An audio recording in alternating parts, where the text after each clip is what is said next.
সবাইকে, আজকে আমি তোমাদের সাথে একটা রেসিপি শেয়ার করব, যেটার জন্য নিয়ে নেওয়া হয়েছে ছাতু, তাতে দেওয়া হয়েছে পরিমাণ মতো লবণ, পেঁয়াজ কুচি, রসুন কুচি, সামান্য জোয়ান আর টেস্টের জন্য আচারের তেল দেওয়া হয়েছে, দিয়ে ঝুড়ো ঝুড়ো করে ছাতুটাকে সামান্য জল দিয়ে মেখে নেওয়া হয়েছে। দেখো এইভাবে। তারপরে ময়দা মেখে নিয়ে সেই ময়দার লেচি কেটে তার ভেতরে এই ছাতুগুলো পুর হিসেবে পুড়ে নিয়ে গোল গোল করে বানিয়ে রাখতে হবে।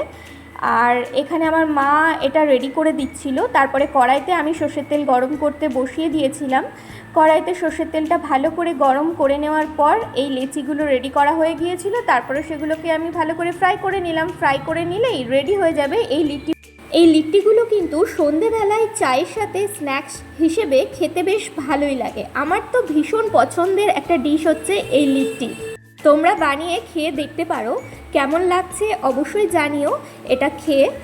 আর আমার ভিডিওটা ভালো লাগলে একটা লাইক, কমেন্ট আর শেয়ার করে দিও। টাটা।